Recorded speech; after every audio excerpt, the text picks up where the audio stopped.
I'm Samantha Simmons. And I'm Jake Tandy. Welcome to El Camino Reality.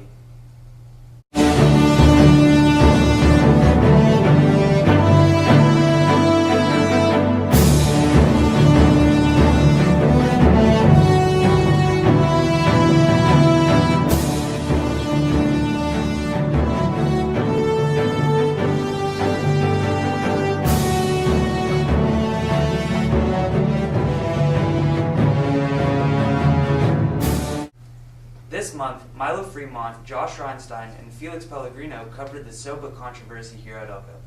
One of the government's most recent acts that they're trying to pass is SOPA. Many have heard about it, but few actually know what this act would mean if it someday passes. SOPA is the Stop Online Piracy Act, but it has not passed, so it's not an act yet. SOPA is a bill in the House of Representatives that is meant to shut down rogue pirate websites where you can download movies, video games, music for free. The way the bill was written was to give the federal government some jurisdiction over what happens online, and basically to give people with copyrights more security so that their media isn't getting, tossed around for free. People pay to go to concerts, people pay to go see movies, but yet the talent, we feel that we can just freely copy our favorite movies, our favorite music. The way it is right now, it's so vague that it'll actually shut down social networking sites like YouTube, Facebook, Twitter, and pretty much any other site where even the smallest copyright infringement is posted. People use things like Wikipedia and Craigslist a lot, like I know I use Wikipedia a lot.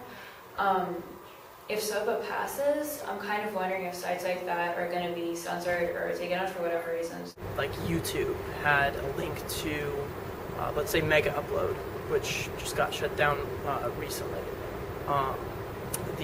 Based on what the bill allowed, the feds could shut down YouTube without any warning. For educational purposes, I need to have access for my kids. All of them, 60 kids, can't go out and buy the films and the music that we need. Like you have music compact discs, like in CDs, and I can give it to a friend and he can copy it on his computer, and I think that right actually is protected, but what you can't do is upload that media online and then mass distribute it. After Wikipedia protested and all these people said, no, don't do this, and all the government people decided not to vote on it. There was a site that endorsed or promoted or even provided like any sort of connection to an illegal site could lead the feds to shut it down. I think for the artists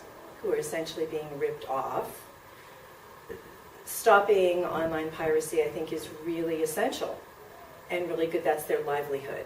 I do think that artists who come up with ideas and create new cool things should get paid for it, and other people shouldn't be ripping them off. I can't see it as passing because it's extremely unpopular. Some of the sites that I use the most will be shut down either permanently or will be handicapped severely. I think it's a really complicated situation and that it's not going to be settled easily. Although SOPA is just one of the many piracy acts put through Congress, it is still not a laughing matter for the online community, and if passed, could drastically change the internet. I'm sure you all enjoyed your Monday off, but do you know why we weren't in school? El Camino reality reporter Nick Barbalace spoke to students and staff about the presidents that make this national holiday memorable. On February 20th, nations celebrated George Washington's and Abraham Lincoln's birthday, but they weren't the only presidents that were honored. My favorite president of all time has to be George Washington. If you thought I was going to say Bush, you're wrong. I'd probably have to say my favorite president would probably be more controversial, but he was a president somewhat of the time when I was kind of growing up, and so I'd have to say Ronald Reagan, mainly because it was a time we were in the Cold War, and he seemed authoritative, and he seemed like a leader. My favorite president was probably Theodore Roosevelt, even though he did some things I definitely disagree with, and were pretty crazy. I like him as kind of an American character. The most underrated president. I think that's tough. I think I might go with Nixon. I think the Watergate scandal kind of overshadowed how good his foreign policy was in China. He was one of the first to open up relations with China after so many years of them being a closed society. So I think Nixon gets a bad rap, and I think he did a pretty good job before the whole scandal. And I'm not a crook, so probably Nixon. I have to say Tyler. Tyler's the most underrated president. He really did the most. Just with his dealings with foreign countries. He was respectful, he was honest, and we wouldn't be here in California today, perhaps, if it wasn't for Tyler, what he gave us. So yeah, hooray for Tyler. Johnson, he had high aspirations for like the big society, the new society of trying to build things up on a social level, but yet also had the problems of Vietnam to handle. And of course, you can't forget Abraham Lincoln. I mean, the country split apart during his presidency. And it's interesting that my answer to that question, they're all really, really famous presidents. And I think that's how you kind of get glory as a president, is dealing with really tough stuff. In order to be president, you need to have honor, dignity, and respect. Happy President's Day, America.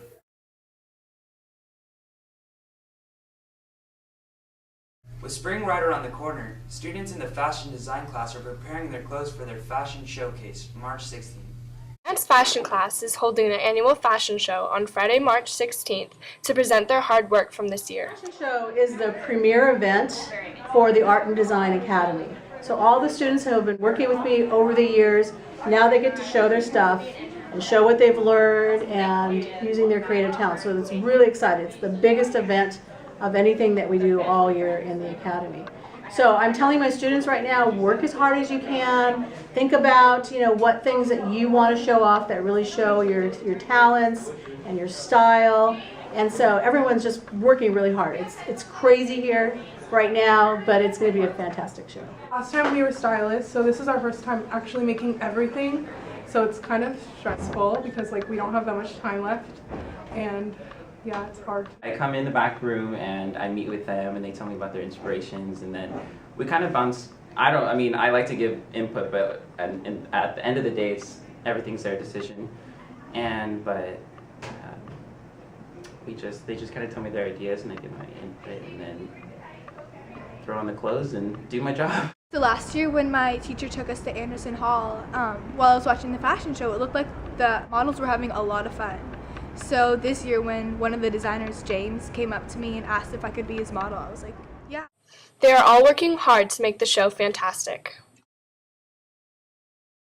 I love some of those designs. Speaking of love, we have a new club here at El Camino which gives a global meaning to the word.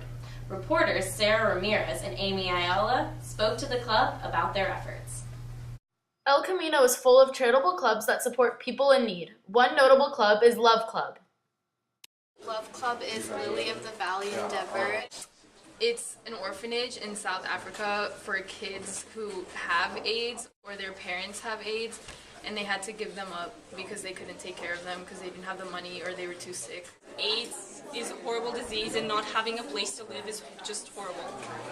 We do fundraisers every Monday. And we sell popcorn and candy and soda. All the money that we make goes to the orphanage, and it pays for their education, their medication, clothes, food. Usually every month we send out a certain amount of money to the orphanage there. We raise money through bake sales, and we ask for donations, and we always try to come up with new ideas because bake sale, everyone does that. It's just whatever we make, it all goes there. But our club is really small right now, so I guess we have to advertise about ourselves to make people come and help us. We hope more people will come so we can help as many kids as possible and make their life better so they won't have to suffer anymore. So if you want to join, we meet on Wednesdays at lunch in C24, Coach Chino's room. Come support Love Club. You can make a difference. From all of us on the crew of El Camino Reality, I'm Jake Tandy. And I'm Samantha Simmons. Have a great day and stay sharp, Conquistadors. Don't forget to tell your friends to check us out on YouTube. Just search EC Reality.